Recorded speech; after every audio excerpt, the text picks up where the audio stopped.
Going to analyze the data from the fourth site. Click on the right arrow key. We have a very nice action potential pair. Let's go through the process very quickly. I'm going to double click. Here are the window positions.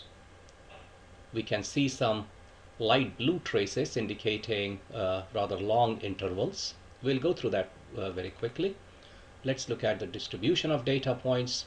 We have a nice tight cluster, but once in a while we have breaks.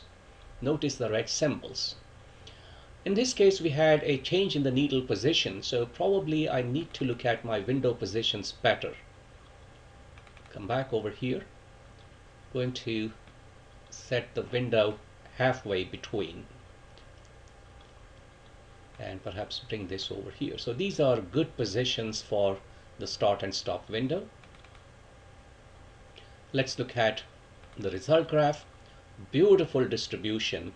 There is no outlier in this recording at all, and that will happen with normal distribution. Here are the traces that we analyzed. No interference. So this is an excellent recording. So once again, emphasizing the 3 steps. Go to the all traces, set the windows, look at the result graph, look at the distribution, come to the active pair, look for any other noise and interference.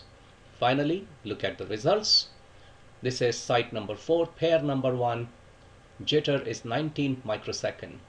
In this case, notice that the MST, the mean sorted difference, is less than the mean consecutive difference, and therefore the MST value is used for jitter. So this gives you an idea about how fast the jitter analysis and trace editing can be done in the Viking EDX system.